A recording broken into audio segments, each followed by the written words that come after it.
Yes, a very good morning, everyone. I hope you are doing well. और what we have discussed in the last class, हमने discuss किया था last class में। हम instantaneous rule पढ़ रहे थे और एंट्रोस वाला केस मैंने आपसे डिस्कस किया था कि एंट्रोस में क्या हुआ था। लंदन से एम्स्टर्डम में एक उन्होंने टेलेक्स भेजा और एक्सेप्टेंस भी वहीं पे हो गई थी। जो एक्सेप्टेंस जहाँ पे रिसीव की गई वो जगह जो कौन सी थी, वो थी लंदन वाली जगह। तो प्लेस क्या माना जाएगा? लंदन। हम डिस्कस कर रहे थे प्लेस ऑफ कॉन्ट्रैक्ट कि संविदा का स्थान कौन सा होगा, संविदा का स्थान क्यों आवश्यक है, हम ये भी डिस्कस कर रहे थे लास्ट क्लास में। आज मैं आपको इंडियन वर्जन वाला जो केस है उसके बारे में बात करूंगा कि इंडिया में क्या प्रोविजन है और इंडिया में किस तरह से बात की गई है इनके रिगार्डिंग। टीचा कैसे हैं आप? I hope you are doing well. तो so the thing is now the things are very shorted. अब चीजें बहुत शॉर्ट है और देखिए कंसेप्ट पे चलोगे तो कभी कोई दिक्कत नहीं आने वाली, beat in each and every examination. हाँ, अगर थोड़ा सा ये आप ये सोच के पढ़ेंगे कि जल्दी जल्दी खत्म हो जाए, जल्दी जल्दी चीजें खत्म हो जाए, तो यार जल्दी जल्दी तो हो जाएगा, लेकिन जब मेंस में आएगा ना, फिर मेंस में ऐसा होगा सर वो सवाल मेरे को एक नहीं आया।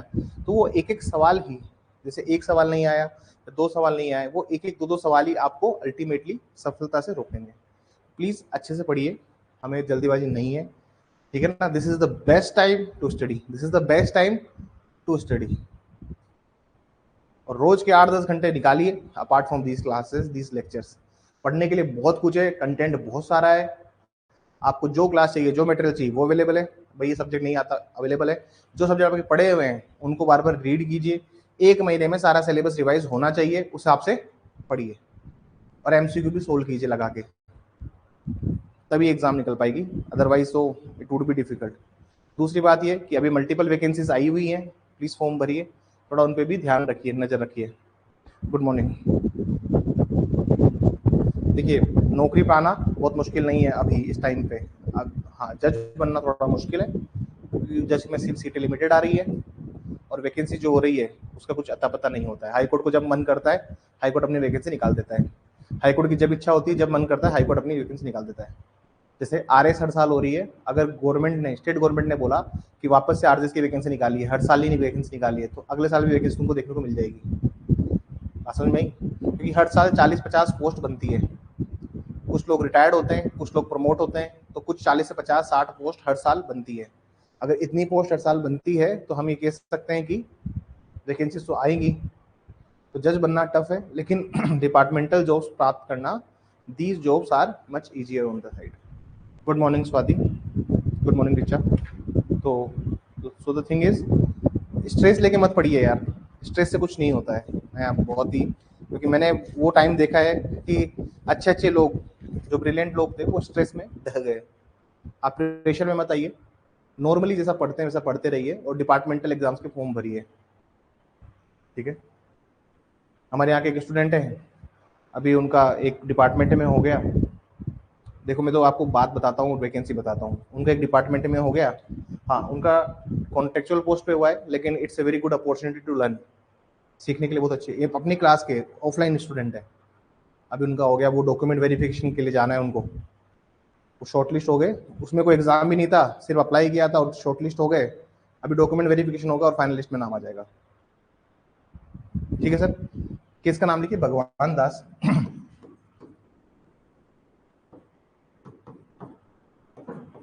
वर्सेस गिरधारी लाल। इस केस के फैक्ट्स सुनिएगा और केस में होता क्या है ये सुनिएगा। देखिए इंस्टेंटेनियस जो कम्युनिकेशन होता है, जो तत्कालिक जो संसूचना का आदान प्रदान होता है, उसके ऊपर इंडिया का पहला केस है ये, ठीक है ना। दुनिया का पहला केस है एंट्रोस, जो वहां का है, यूके का है। हमारा केस ही है भगवान दास, हम इसको मानते हैं। भगवान दास ने जिसको फॉलो किया है वो है एंट्रोस। भगवान दास ने एंट्रोस को ही फॉलो किया है, मतलब भगवान दास ने अल्टीमेटली जिस जजमेंट को फॉलो किया है वो है एंट्रोस, जो इसके पहले मैंने आपको लिखवाया, ठीक है। पढ़ते समय ये भी याद रखिए कि मेरे को अगर कोई चीज समझ में नहीं आ रही तो उसके हिस्ट्री में जाने की कोशिश कीजिए। कब? जब एग्जाम सर पे नहीं है। जब एग्जाम सर पे है, जो है उसको पढ़ को याद करो। अभी कंसेप्ट बिल्ड करने का समय है तो उसको बिल्ड कीजिए। प्रीलिम्स डिफिकल्ट नहीं है, ये बिल्कुल दिमाग में एक फितूर दिमाग से निकाल दीजिएगा। सीटें 10 आए, 20 आए, 30 आए, 40 आए, 50 आए, prelims is not very difficult, इसको दिमाग में रखिएगा। ठीक है सर, हिंदी इंग्लिश में 25 प्लस लाइए, लो में 55 60 प्लस लेके आइए, कोई सा भी प्रीलिम्स निकलता है। अब हाई कोर्ट की गलती अगर 8 8 10 सॉल्व डिलीट हो रहे हैं तो यार उसका भी आपको मार्जिन लेके चलना है। ठीक है ना सर, उसका भी मार्जिन बिठा के रखिए दिमाग में और मेहनत कीजिए खूब सारी। जजमेंट जो डिलीवर किया था जस्टिस वांचू और जस्टिस शाह ने जजमेंट दिया था, इट वाज अ 3 जजेस बेंच, 3 जजेस बेंच थी इसमें। इसमें देखिए जस्टिस वांचू और जस्टिस शाह, इन्होंने मेजोरिटी जजमेंट था इनका, और जस्टिस हिदायतुल्लाह,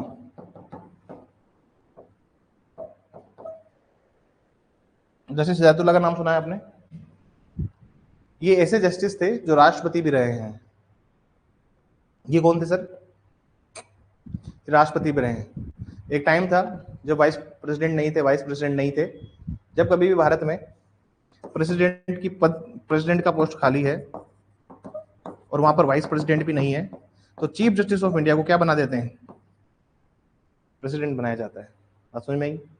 तो justice Hidayatullah, he was also worked as a acting chief justice, acting president। ठीक है, इन्होंने एज ए प्रेसिडेंट भी काम किया है। इनका डिसेंट ओपिनियन था।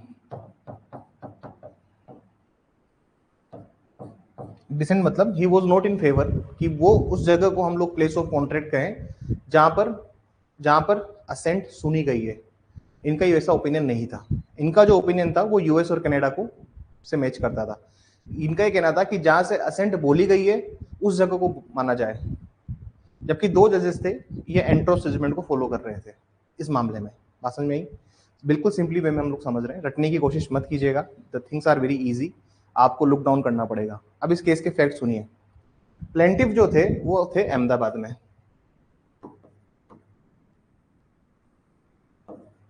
यहां पर थे सब अपने प्लेंटिफ। वादी कहां थे? अहमदाबाद में। ये एसटीडी कॉल करते हैं। देखिए दो तीन तरह के कॉल होते हैं, एसडी, आईएसडी। आईएसडी इंटरनेशनल होता है, एसटीडी अपना लोकल कॉल जो होते हैं। ठीक है सर, ये एसटीडी कॉल करते हैं पीसीओ से, और एसटीडी कॉल करते हैं अब ये डिफेंडेंट को, प्रतिवादी को। डिफेंडेंट जो इस केस में होते हैं वो होते हैं खानगांव में। खानगांव महाराष्ट्र में आता है सर, खानगांव महाराष्ट्र में आता है। ठीक है सर, ये अपना प्रपोजल बना के भेजते हैं फ्रॉम अहमदाबाद। डिफेंडेंट खानगांव में होते हैं और खानगांव से ही एक्सेप्ट करते हैं इस चीज को। ठीक है सर, एक्सेप्ट करते हैं। एंट्रोस में हमने पढ़ा कि जहां पर एक्सेप्टेंस सुनी गई, एक्सेप्टेंस कहां सुनी गई? अहमदाबाद में। तो हम लोगों ने जजमेंट वो फॉलो किया। तो इसमें सवाल ये था कि प्लेस ऑफ कॉन्ट्रैक्ट क्या होगा, संविदा करने का स्थान क्या होगा। प्लेस ऑफ कॉन्ट्रैक्ट क्यों चाहिए? क्योंकि उसी से ड्यूरेक्शन डिसाइड होगा, सिविल सूट फाइल होगा। जब तक आप सिविल सूट डिसाइड के, अब देखिए कॉन्ट्रैक्ट के मामले में the important thing is the place of contract, the place of sewing is very necessary. ठीक है सर, अगर प्लेस ऑफ सूइंग अगर आपने सही से नहीं किया है तो फिर वो टेक्निकल इरेगुलरिटी में या टेक्निकल डिफेक्ट में केस फंस सकता है, कोर्ट रिटर्न करने को भी बोल सकता है, और उससे अल्टीमेटली प्लेंटिफ का ही लॉस होगा, उससे अल्टीमेटली वादी का नुकसान होगा, और आपकी एज एन एडवोकेट या एज ए जज भी आपकी छवि खराब होगी। समझ में आई? कोई पार्टी अगर ऑब्जेक्शन करती है तो उसके ऑब्जेक्शन को रिकॉर्ड करना है। सेक्शन 17 में हमने ये चीज पढ़ी हुई है। ठीक है सर, कि ऑब्जेक्शंस आ रहे हैं, you just record those objections and later on you can continue with your case. क्यों कंटिन्यू कर सकते हैं हम केस के साथ में? क्योंकि देखिए न्यायालय क्या होना चाहिए, सिविल कोर्ट क्या होना चाहिए? सिविल कोर्ट क्या होना चाहिए सर? कॉम्पिटेंट होना चाहिए। सिविल कोर्ट क्या होना चाहिए? मतलब सक्षम। और जब मैं न्यायालय की सक्षमता की बात करता हूं तो उसमें 2 चीजें आती है, एक है सब्जेक्ट मैटर और दूसरा है पिक्यूनरी। अगर कोर्ट टेरिटोरियली सक्षम नहीं है तो भी कोई दिक्कत वाली बात नहीं है। जैसे हमने सीपीसी में मल्टीपल एग्जांपल में समझा, कोटा, जयपुर, अलवर, मैंने मल्टीपल एग्जांपल दिए। If you are been in the class, if you have attended those lectures. तो सर कहने का मतलब क्या है कि अगर गलत कोर्ट भी अगर सुन रहा है, अगर उसने रिकॉर्डिंग कर ली है फाइंडिंग्स उसकी, या फिर ऑब्जेक्शन रिकॉर्ड कर लिए, तो भी कोर्ट कैन प्रोसीड और डिक्री वैलिड होगी। लेकिन अगर सब्जेक्ट मैटर रिजेक्शन नहीं है और पेक्यूनरी रिजेक्शन नहीं है, सब्जेक्ट मैटर मतलब विषय वस्तु, अब तुम फैमिली कोर्ट में केस लगाना था, तुम सिविल कोर्ट में लगा रहे हो, तो फिर तो भैया सब्जेक्ट मैटर ही गलत है ना। अरे स्पेशल कोर्ट स्पेशल चीजों के लिए डेजिग्नेटेड है, या फिर पिक्यूनरी मतलब प्रॉपर्टी की वैल्यूएशन 2.5 लाख है और तुम सिविल जज में लगा रहे हो, तो पिक्यूनरी गलत है। तो ये दोनों चीजें हैं। अगर सक्षमता में ये दोनों चीजें आ रही है, अगर ये दोनों नहीं है तो फिर डिग्री वॉइड हो जाती है, आपकी डिग्री अल्टीमेटली वॉइड हो जाएगी। लेकिन अगर टेरिटोरियल नहीं है तो कोई दिक्कत वाली बात नहीं है। ये सब बातें बहुत माइन्यूट है, इस बातों को समझना होगा आपको। दूसरी बात ये, प्लेस ऑफ कॉन्टेंट हम इसलिए निकालते हैं क्योंकि प्लेस ऑफ कॉन्टेंट निकालना बहुत आवश्यक है। प्लेंटिफ ने कंटेंट ये किया, प्लेंटिफ की कंटेंशन ये थी, प्लेंटिफ ने वादी ने ये तथ्य रखे न्यायालय के समक्ष। तो कंटेंशन ये थी कि प्रपोजल उसने अहमदाबाद से बनाया और एक्सेप्टेंस जो रिसीव हुई है वो भी कहाँ पे हुई है, अहमदाबाद में रिसीव हुई है। इसलिए प्लेस ऑफ कॉन्ट्रैक्ट वो होना चाहिए जहां पर सुना गया है। डिफेंडेंट ये बोलता है कि एक्सेप्टेंस जहां से बोली गई वो खानगांव था। एक्सेप्टेंस जहां से बोली गई, जहां से आप बोल रहे हो कि मेरे को, जहां से मैं प्रतिग्रहण कर रहा हूं, जहां से मैं एक्सेप्टेंस कर रहा हूं, डेट इज खानगांव। तो होना क्या चाहिए, खानगांव होना चाहिए। That was the mainly contention of the defendant. समझ में? सुप्रीम कोर्ट क्या कहता है इसमें कि देखिए, सुप्रीम कोर्ट कहता है कि सिर्फ आप प्रपोजल बनाने से ही कोर्स ऑफ एक्शन नहीं आता है, आपका प्रपोजल बनाने से नहीं आता है। ठीक है सर। दूसरी बात ये होती है कि एक्सेप्टेंस डिसाइड करने के लिए आपको देखना पड़ेगा कि कॉन्ट्रैक्ट कंक्लूड कहां पे हुआ है, कॉन्ट्रैक्ट कंक्लूड कहां हुआ है। कोर्ट ने एंट्रोस वाला फैसला लगाया और एंट्रोस वाले के बाद में कोर्ट ने ये कहा कि जहां पर एक्सेप्टेंस रिसीव हुई है, जहां पर प्रतिग्रहण प्राप्त हुआ है, जहां पर एक्सेप्टेंस सुनी गई है, वही जगह क्या होगी आपकी। देखिए, इंस्टेंटेनियस तात्कालिक के लिए कोई भी नियम नहीं है। इंडियन कॉन्ट्रैक्ट एक्ट जो बात करता है वो पोस्टल रूल की बात करता है। पैराग्राफ 2 जो बात करता है वो पोस्टल रूल की बात करता है। ये मैं आपको पहले बता चुका हूं, क्योंकि जब ये कॉन्ट्रैक्ट बनाया गया था 1872 में, उस टाइम पर ऐसा कोई इन्वेंशन नहीं था कि hand to hand message deliver हो रहा है। ठीक है ना सर। तो सुप्रीम कोर्ट ने जजमेंट दिया, थोड़ा सा इसमें लिख लीजिए, फैक्ट्स लिख लेते हैं थोड़े से।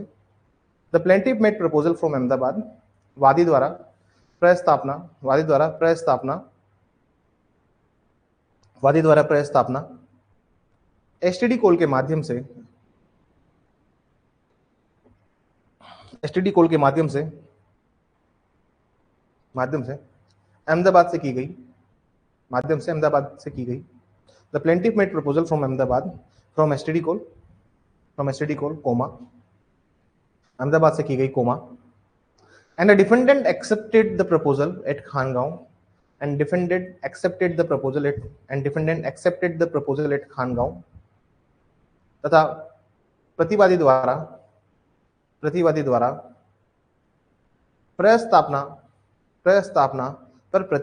प्रस्तावना पर प्रतिग्रहण खानगांव में किया गया।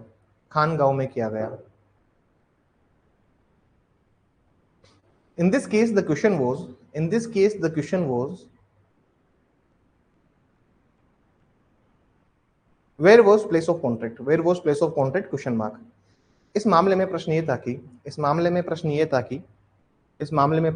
कि संविदा का स्थान किसे माना जाए, क्वेश्चन मार्क। पैराग्राफ से निकल लिखिए। द प्लेंटिफ कंटेंडेड दैट वादी द्वारा ये अभिवाद किया गया कि the plaintiff contended that since the proposal was made from Ahmedabad, and acceptance also received from Ahmedabad,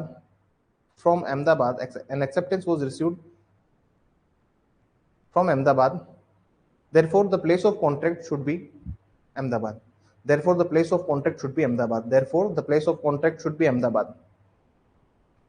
अभिवाद किया गया कि प्रस्तावना को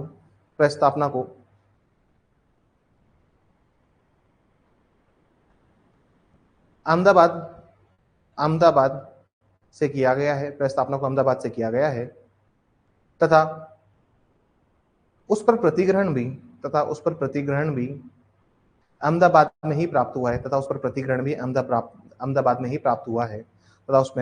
भी अहमदाबाद में ही प्राप्त हुआ है। इसलिए संविदा का स्थान अहमदाबाद होना चाहिए। पैराग्राफ से लिखिए। The defendant contended that प्रतिवादी द्वारा यह विवाद किया गया कि the defendant contended that since acceptance was proposal मत करना, since acceptance was spoken from Khangaon, अभिवाद किया गया कि प्रतिग्रहण को खानगांव से बोला गया है,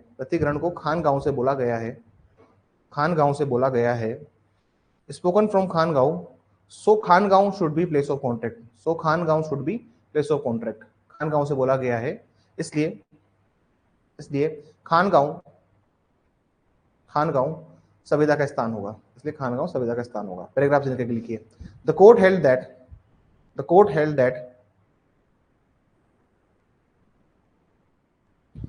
mere making of proposal does not confer cause of action, न्यायालय द्वारा अभिनियत किया गया कि केवल प्रस्तावना को बनाने मात्र से ही वाद हेतुक उत्पन्न नहीं होता, it is the acceptance that decides whether the contract is concluded or not. यह प्रतिग्रहण द्वारा निर्धारित किया जाता है कि संविदा अभिनिश्चित की गई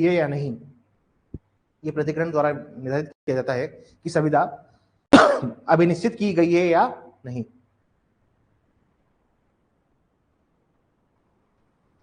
आगे लिखिए full stop. The court applied the English decision in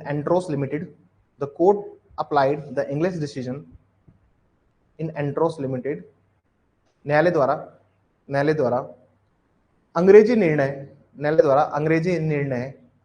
Entores limited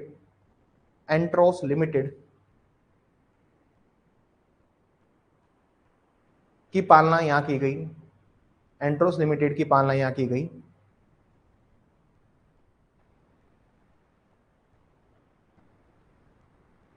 and the court concluded that तथा न्यायालय ने यह निश्चय किया कि and the court concluded that the place of contract is where the acceptance is received,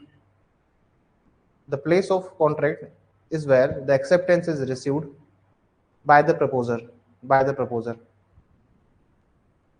कहा गया कि संविदा का स्थान वह माना जाएगा जहां वचनदाता द्वारा प्रतिग्रहण को प्राप्त किया गया है,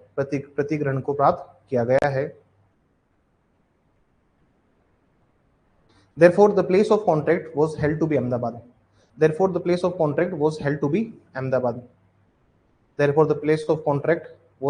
Ahmedabad।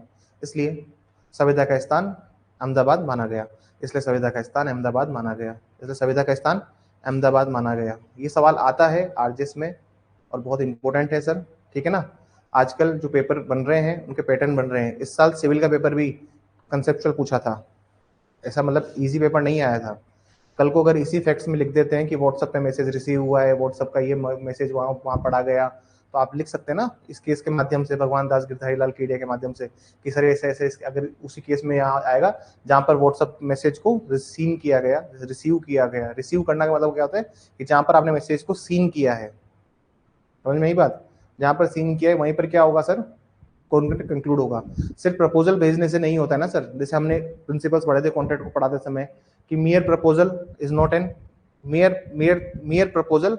not a contract, Harvey versus facie हमने पढ़ा ना उस केस में कि सिर्फ प्रपोजल देना ही आपका वो नहीं होता है, कॉन्ट्रैक्ट कंक्लूड नहीं होता है। अब ये आदमी अहमदाबाद से सिर्फ प्रपोजल दे रहा है तो सिर्फ क्या इसका मतलब थोड़ी ना कि कॉन्ट्रैक्ट कंक्लूड हो गया खानगांव में। प्रपोजल से क्या होता है, एक्सेप्टेंस है जो है। तो हार्वे वर्सेस फेसी में हमने पढ़ा बम्पर होल पेन, में हमने पढ़ा। तो you have to understand those things ना। Just a second. Give me a second. Yeah. Hello. Okay. Okay. Okay. Safe journey. ठीक है ना? ओके. पहुंच के फोन करना. हाँ. Madam is going to. I am Ahmedabad. I M Kolkata. जैसे ही इंडस्ट्रियल ट्रेनिंग टाइप कुछ. तो आई सेड टू हर कि if you get the opportunity ना to deliver a lecture in I M Kolkata, so do it. आपको opportunity मिलती है lecture deliver करने की तो करना, कुछ प्रेजेंटेशन की डिलीवर मिलती है तो करना, क्योंकि these moments are the life time ना. आप उनको लाइफ टाइम कैरी करते हो. आप अपने आने वाली जनरेशन को बताते हो कि मैंने आई एम कोलकाता में लेक्चर डिलीवर किया है, मैंने वहाँ पे प्रेजेंटेशन दी है. तो these the moments you flourish with your life, है ना. क्योंकि आपको वो ऐसा होता है कि देखिए यार, जिस स्थान से हम लोग आए हैं तो हमारे पास तो कोई गॉड फादर था नहीं भैया. कांस्टेंट हार्डवर्क और एफर्ट से हम लोग यहाँ तक पहुंचे. ठीक है ना. और लो वालों की तो उड़ानी 30 के बाद शुरू होती है. तो इसलिए do not worry about anything. ज्यादा मत सोचा करो.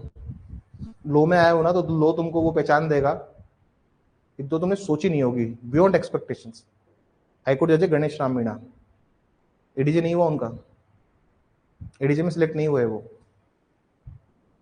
गुजरात हाईकोर्ट में जस्टिस एक निशा एम ठाकुर, उनका वो एडीजे में रिजेक्ट हुई मल्टीपल टाइम, लेकिन अब वो हाईकोर्ट जज है और सुप्रीम कोर्ट भी पहुंचेंगे. तो ये सब हुआ क्यों? ये सब इसलिए हुआ क्योंकि डेस्टिनी जो चाहती है इस फील्ड में आपसे, वो आपको नहीं पता. आप बहुत छोटी चीज हो इसमें. लो फील्ड में आपकी सोच जहां खत्म होती है ना, ये फील्ड आपको वहां से देना स्टार्ट करता है.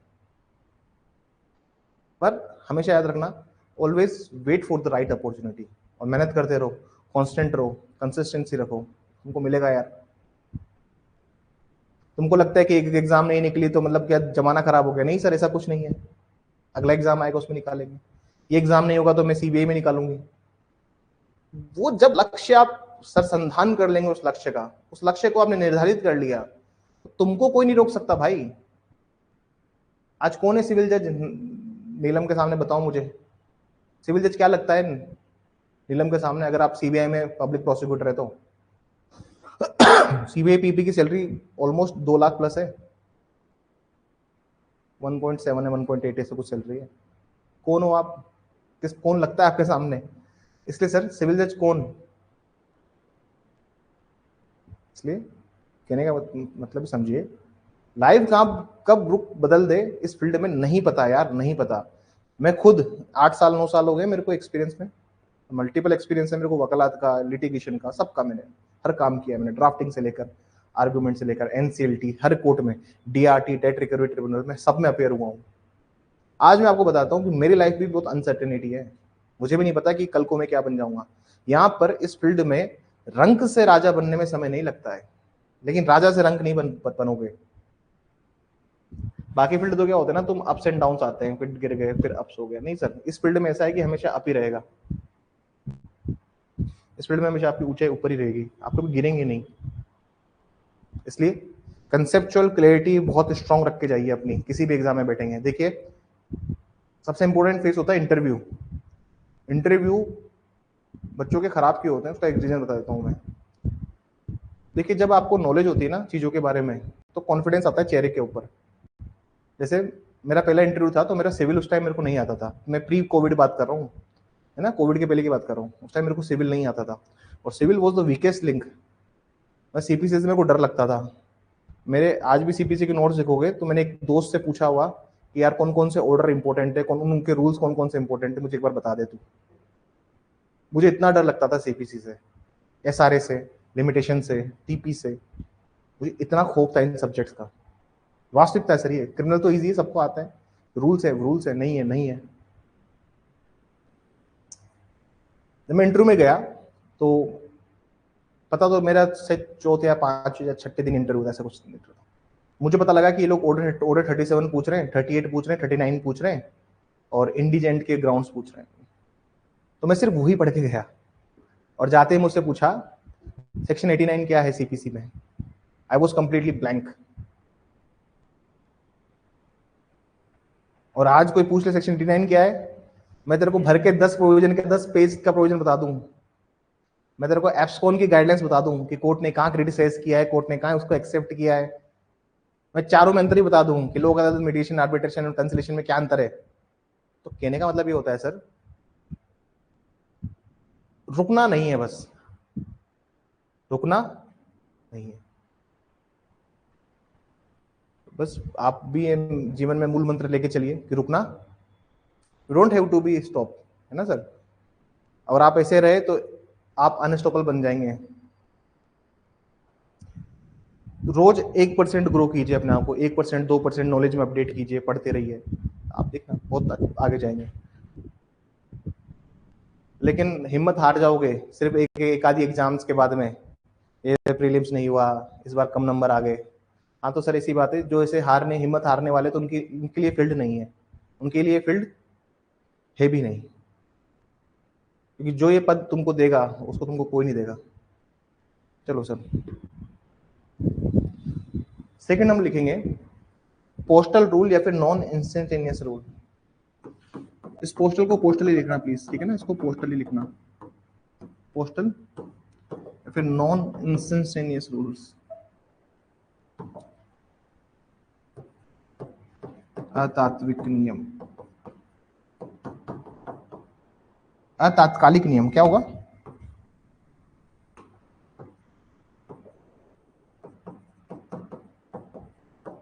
हिंदी में देख लेना यार, थोड़ा ना मेरा हाथ तंग हो गया है, प्रैक्टिस नहीं है। अतात्कालिक नियम, जो बात कर रहे हैं हम किसकी, पैरा 2 की, किसकी बात कर रहे हैं, पैरा 2 की बात कर रहे हैं हम, पैराग्राफ 2 सेक्शन 4, इसके बारे में बात की गई है। और ये थोड़ा सा ट्रिकी है, ये थोड़ा सा ट्रिकी है, ट्रिकी कैसे है, थोड़ा सा इसको समझने की कोशिश करते हैं, ठीक है।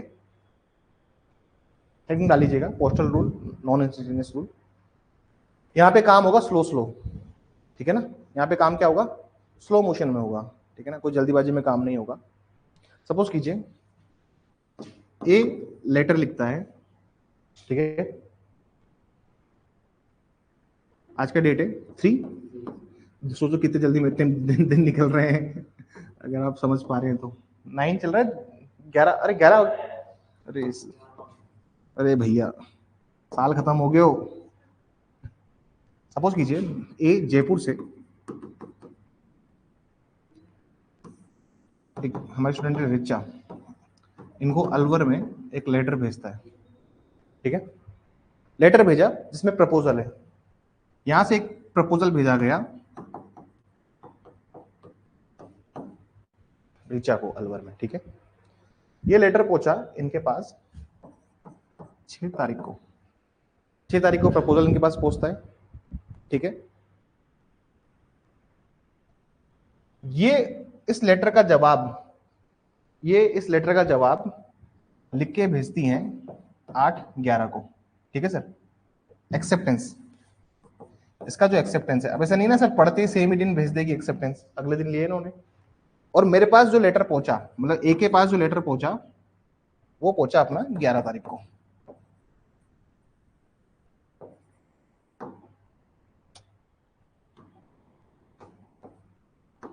क्या पहुंचा। अब थोड़ा सा समझने की कोशिश कीजिएगा। अब ये पोस्टल रूल जहां पर अप्लाई होता है तो प्रपोजल कहां कंप्लीट हो रहा है, देखिए कम्युनिकेशन ऑफ प्रपोजल कहां कंप्लीट होगा। अब आप लोग मुझे जवाब देंगे, मुझे बताइए प्रस्तावना जो की गई है, जो प्रपोजल भेजा गया है, उसका कम्युनिकेशन किस दिन, कौन सी तारीख को कंप्लीट होगा, जिससे पूछो वो बताना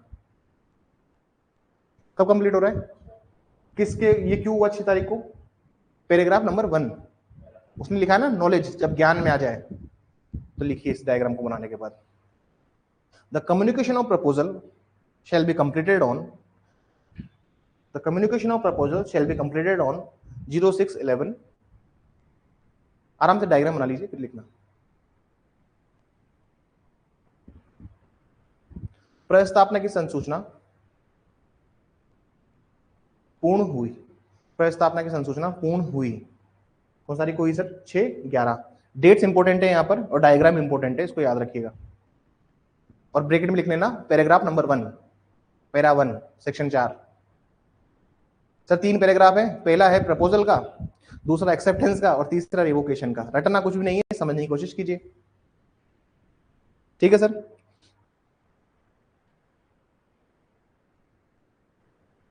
पैराग्राफ चेंज करके लिखिए, the letter of acceptance is completed upon the letter of acceptance is completed upon the letter of acceptance is completed upon प्रतिग्रहण की संसूचना पूर्ण हुई। प्रतिग्रहण की संसूचना पूर्ण हुई, किस दिन पूर्ण हो जाएगी सर प्रतिग्रहण की संसूचना? हाँ, प्रतिग्रहण की संसूचना कब पूर्ण हो जाएगी? 8/11 लिखिए, 8/11, क्योंकि लेटर डाल दिया, चिट्ठी, अरे चिट्ठी को डाल दिया तो तू रोक सकता है क्या उसको? वो तो गया सर, पहुंच जाएगा वो तो ए कब बाउंड हो जाएगा? ए बाउंड हो जाएगा 8/11 को, मतलब ए बाध्य है उस कॉन्ट्रैक्ट को पूरा करने के लिए 8/11 से। प्लेस ऑफ कॉन्ट्रैक्ट क्या होगा? क्योंकि उस दिन वो बाउंड हुआ, क्योंकि वो उस दिन क्या हुआ सर? बाउंड हुआ। सबसे इंपॉर्टेंट चीज है कि वो बाध्य कब हो जाएगा? ए अगेंस्ट ऋचा वो बाध्य हो जाएगा ऑन 8, क्योंकि जैसे ही उसमें उस खोपचे में आपने लेटर डाला तो मतलब वो रुकेगा नहीं है, वो जाएगा ही, पहुंचेगा ही स्थान पे, गंतव्य पे। बात समझ में आई? इसी को लिखा हुआ है कहां पे? बैरेक्ट में। बैरेक्ट निकाल लीजिए प्लीज, थोड़ा सा अंडरलाइन कर लेते हैं यार। हाँ, अरे भाई बैरेक्ट तो किए ना, हम जो पढ़ा रहे हैं कहां से पढ़ा रहे हैं? बैरेक्ट से पढ़ा रहे हैं।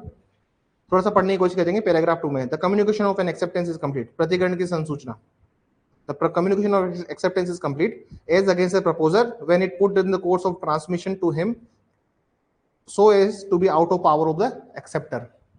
लिखा हुआ है, प्रपोजर कौन था यहाँ पर? ए, और एक्सेप्टर की पावर से बाहर निकल चुका है अब। अरे चिट्ठी डाल दी अंदर तो ऐसा तुम हाथ डाल के पूरी चिट्ठी निकाल लोगे? हो सकता है कैसा? आगे देखिए, as against the acceptor when it comes to the knowledge of proposer.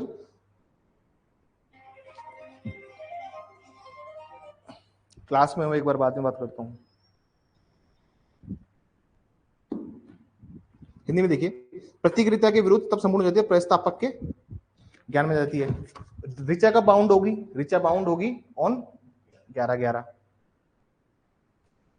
ठीक है सर, लिखिए इसमें थोड़ा सा और। A is become bound, A is become bound,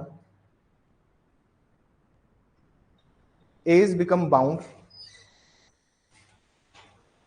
A is become bound to the, A is become bound to the contract, to the contract on 8/11। संविदा के लिए ए बाध्य होगा 8/11 से, 8/11 को।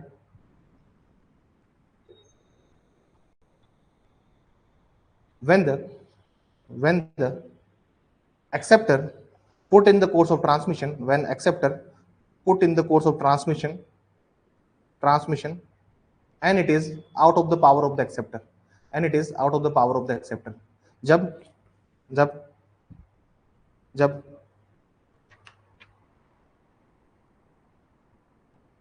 जब प्रतिग्रही, जब ऐसे लिखिए, जब वचन ग्रहीता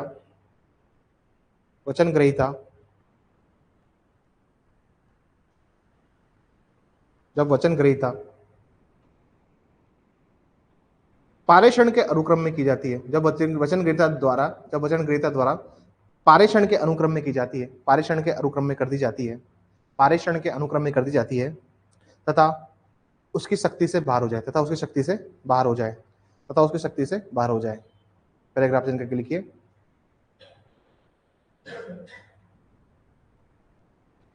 क्वेश्चन लिखिए, when Richa will bound, when Richa will bound, when Richa will bound, Richa कब बाध्य होगी?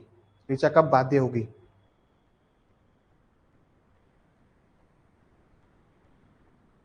लिखिए, लिखिए, Richa will be bound on 11/11, Richa will be bound on 11/11, Richa 11/11 को बाध्य होगी, 11/11 को बाध्य होगी। when it comes to the knowledge of when it comes to the knowledge of proposer, जब वह प्रस्तावक के ज्ञान में आएगी, जब वह प्रस्तावक के ज्ञान में आएगी, जब वह प्रस्तावक के ज्ञान में आएगी, जब वह प्रस्तावक के ज्ञान में आएगी।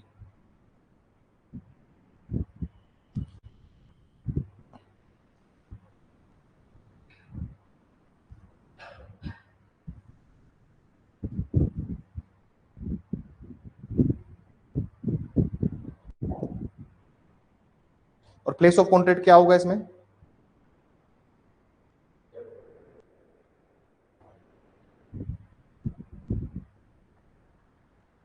प्लेस ऑफ कॉन्ट्रैक्ट क्या रहेगा इसमें?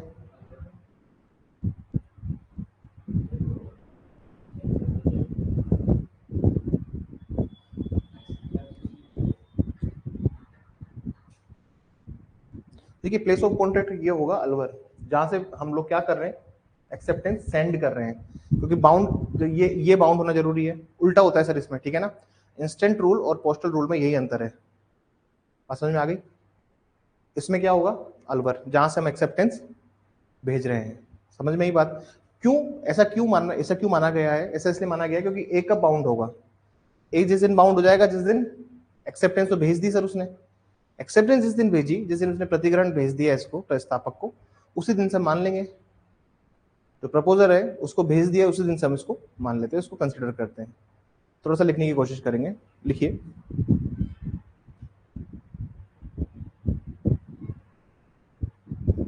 इन पोस्टल रूल पोस्टल नियम में स्टार्ट लगा लिखना। इन पोस्टल नियम में, in postal rule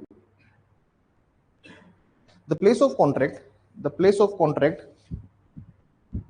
will be considered as such place, will be considered as such place, will be considered as such place where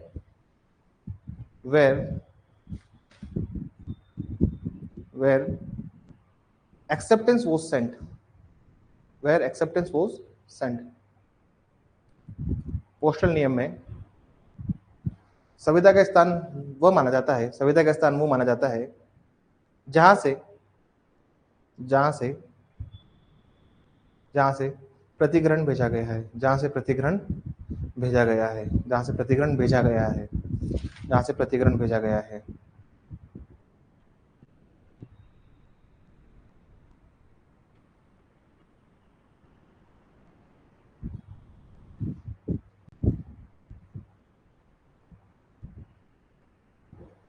ठीक है सर।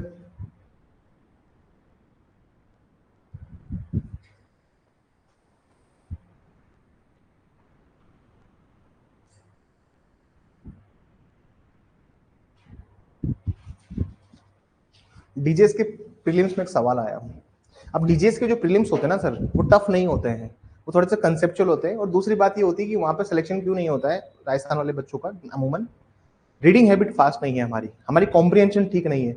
हिंदी मीडियम वाला बच्चा तो दे नहीं सकता, क्योंकि पेपर इंग्लिश में आता है, वहाँ पर पूरा 200 सवाल आते हैं, 120 के ऊपर वाले जो होते हैं लगभग इतनी कट ऑफ जाती है, उससे कम ज्यादा भी जाती है डिपेंडिंग ऑन द सीट्स। डीजेएस आसान एग्जाम है, it's a very easy paper, easy है, लेकिन उसके लिए आपको कंसेप्चुअली वेरी साउंड होना पड़ेगा। एक सवाल है डीजेएस का, it's a very long question, class में लिखवाता हूँ मैं फिर भी सवाल को, ठीक है ना सर? लिखवाऊं इस सवाल को, पहले इंग्लिश में लिखवा देता हूँ, फिर हिंदी में लिखवा दूंगा, ठीक है? ठीक है। डीजीएस के प्रीलिम्स का सवाल है ये, ठीक है ना, this is not the question for mains, ये प्रीलिम्स में आया हुआ सवाल है, इसको तो लिखेंगे अपन। इंग्लिश मीडियम वाले लिखना स्टार्ट कीजिए। A in an offer to sell a property, A in a offer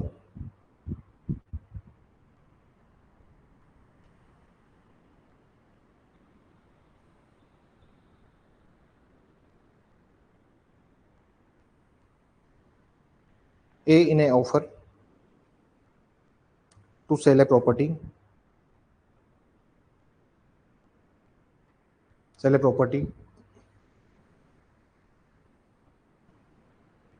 offer to sell a property, give to be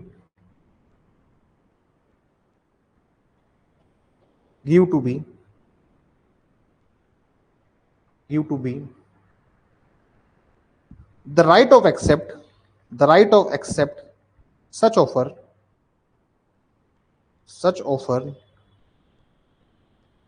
within 14 days, तो सवाल समझना किस तरह के सवाल आते हैं। 14 days, the next day at about 3:50 p.m. B sent his acceptance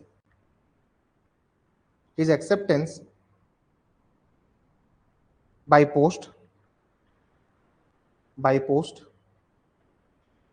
which was received by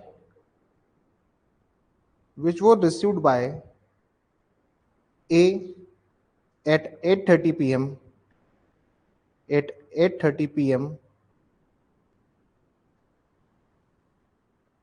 p.m.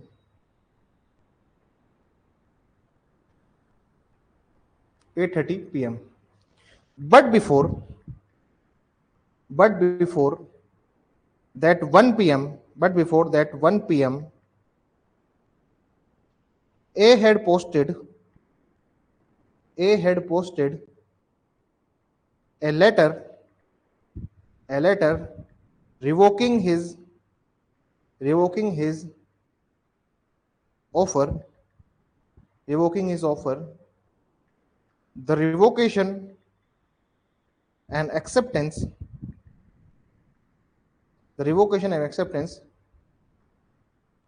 cross in the course of transmission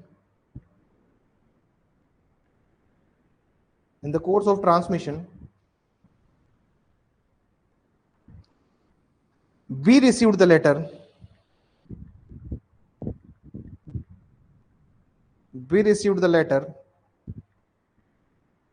at 5:30 p.m.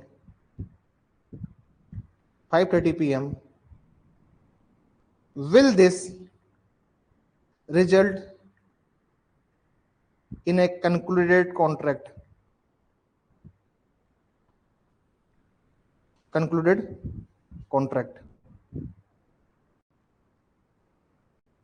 पढ़ो उसको, मेरे को मेरी शक्ल मत देखो, पढ़ो उसे, हिंदी में लिखिए।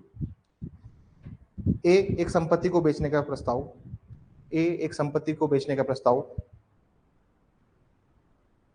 बी को देता है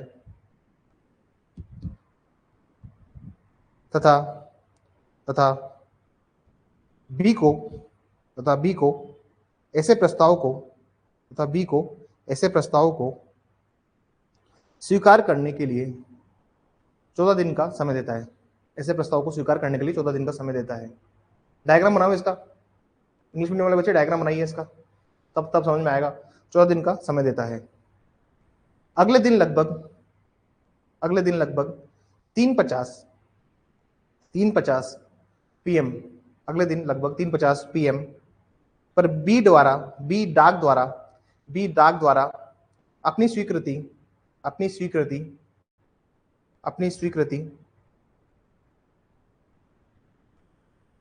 ए को भेजता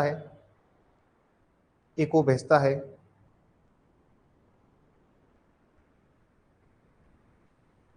जो ए को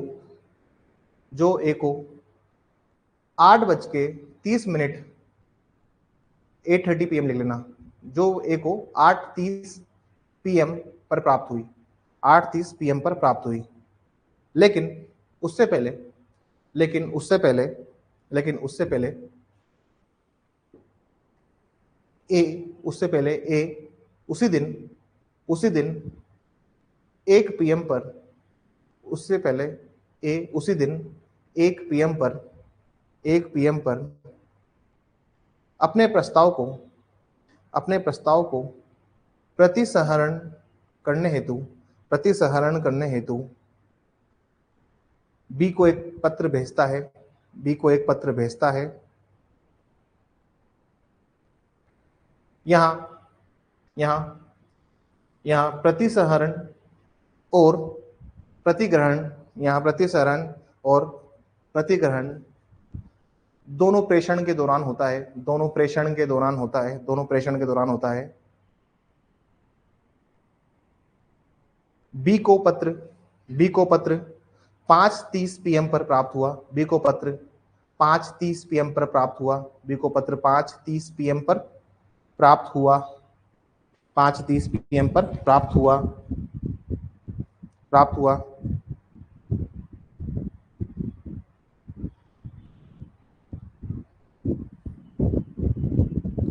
क्या क्या यहाँ एक वैध संविदा मानी जा सकती है? क्या यहाँ एक वैध संविदा मानी जा सकती है? हाँ जी, किसको समझ में नहीं आया?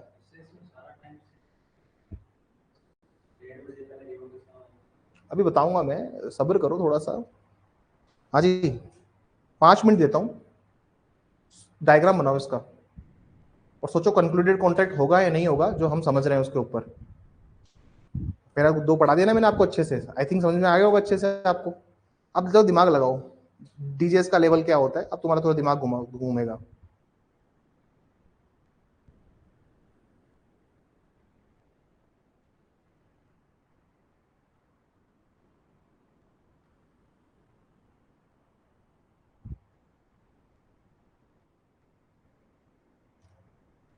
हाँ जी, ऑनलाइन वाले बच्चे भी थोड़ा सा 5 मिनट समय लो और मुझे बताओ हर चीज।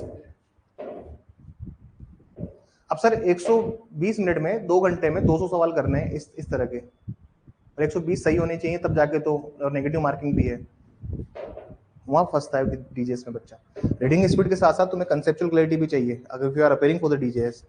दिल्ली जुडिशरी से अच्छा कोई जुडिशरी नहीं है इंडिया में, it's a brilliant judiciary, but ठीक है।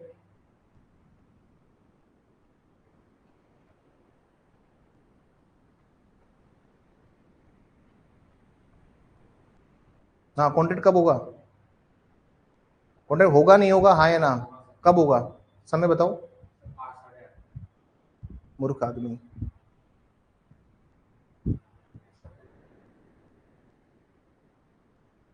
यही तो दिक्कत है आप लोगों का, ये तो दिक्कत है। दिस इज द प्रॉब्लम ना, समझते नहीं हो चीजों को। हाँ जी, ऑनलाइन वाले बच्चे, तो दिमाग घूम रहा है?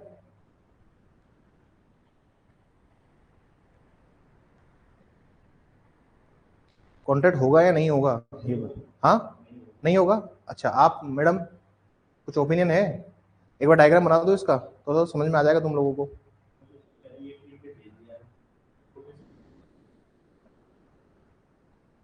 नॉलेज में आ गया रिवोकेशन उसके पहले तो वो एक्सेप्टेंस भेज चुका है ना। समझने की कोशिश कीजिए। हाँ जी, ऑनलाइन वाले बच्चे बताइए, कॉन्ट्रैक्ट होगा या नहीं होगा? अगर होगा तो कितने बजे होगा, और नहीं होगा तो क्यों नहीं होगा? हाँ, रिचा स्वाति दोनों आ जाओ, बताओ। अरे जो रूल्स पढ़ाए हैं उसके हिसाब से बताओ, पोस्टल रूल क्या बोलता है? पोस्टल रूल पढ़िए एक बार। देखिए, things are not very difficult, और डिफिकल्ट तुम्हारा दिमाग बनाएगा इसको। कंसेप्चुअल क्लैरिटी नहीं लेके जाओगे, फंस जाओगे एग्जाम में। इस तरह का स्तर नहीं आता, आरजेस तो कभी इस स्तर पे पहुंच भी नहीं पाएगा, क्योंकि इनसे जो प्रैक्टिकल सवाल बनते हैं उसमें तो ये गड़बड़ कर डालते हैं।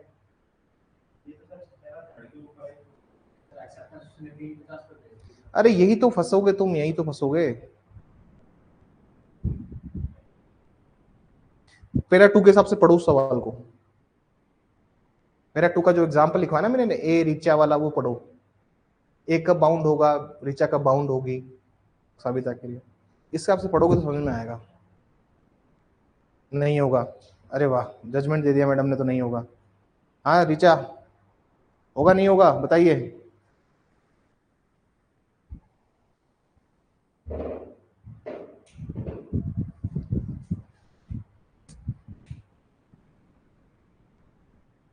नॉट ए वैलिड कॉन्ट्रैक्ट, वाह वाह। तो इस क्लास में आप भी नोट बता रहे हैं, आप भी नोट बता रहे हैं मैडम। होगा नहीं होगा मैडम, हाँ या ना? 4 ने नो बता दिया। हाँ, क्यों नहीं होगा सर? हाँ जी लोकेश जी बताइए, क्यों नहीं होगा? उसके नॉलेज में कहाँ आया? पोस्टल रूल है, इंस्टेंटेनियस रूल नहीं है। डायग्राम बनाते हैं इसका, डायग्राम बनाए इसका। सर ए और बी दो पार्टीज हैं, ठीक है ना, ठीक है। ए एक समय देता है इसको कि 14 दिन के अंदर इसको एक्सेप्ट कर लेना भाई, ठीक है, 14 दिन में इसको एक्सेप्ट कर लेना। नेक्स्ट डे, अगले दिन 3:50 PM पर इसको एक्सेप्टेंस भेज देता है। जो एक्सेप्टेंस इसके पास पहुंच भी जाती है, अरे यार, एक्सेप्टेंस इसके पास पहुंच भी जाती है 8:30 बजे, लेकिन उसी दिन 1 बजे, उसी दिन 1 बजे इसको रिवोक करने के लिए बोल देता है। लेकिन रिवोकेशन इसके पास कब पहुंचता है? 5:30। रिवोकेशन तो तब होगा ना जब बी के नॉलेज में आएगा। बात समझ में आ रही है? ये पैरा 3 पे नहीं है, ये पैरा 2 पर ही है। ये कॉन्ट्रैक्ट कंक्लूड कब हो गया? 3:50 पे, और ये एक वैलिड कॉन्ट्रैक्ट है, क्योंकि नॉलेज कब हुई इसको? 5:30। 5:30 के बाद अगर पोस्ट 5:30 के बाद अगर ये एक्सेप्टेंस भेजता, 5:30 के बाद अगर ये एक्सेप्टेंस भेजता, तो फिर वो कॉन्ट्रैक्ट नहीं मानते, क्योंकि रिवोकेशन उसको रिसीव्ड हो चुकी है। लेकिन इसको रिवोकेशन मिली उसके पहले इसने भेज दिया भाई, तो एक कब बाउंड हो गया? तो ये एक वैलिड कॉन्ट्रैक्ट है। अरे समझ में आया किस तरह के डीजेस में सवाल आते हैं? इजी सवाल है, कुछ नहीं है सवाल में। पोस्टल रूल याद करो, यही है ना। अब क्या है सर इसमें? जब ट्रांसमिशन के लिए भेज दिया उसी दिन से मान लिया इसको। आप लोग, प्रॉब्लम क्या होती है ना सर, आप लोग एक रेस में लग जाते हो। सवाल पूछता हूं मैं, एक रेस हो जाती है, रेस की आंसर देना है। कंसेप्ट्स को पकड़ो। किसको पकड़ो? कंसेप्ट्स को पकड़ो। If you are not able to take the concept ना, तो फिर तुमको समझ में नहीं आएगा। एक लो फील्ड में, एक नॉर्मल बच्चे में और एक असाधारण बच्चे में, दिस इज द डिफरेंस ना। वो कोर हिट करता है कि मेरे को क्या देखने का इस सवाल में।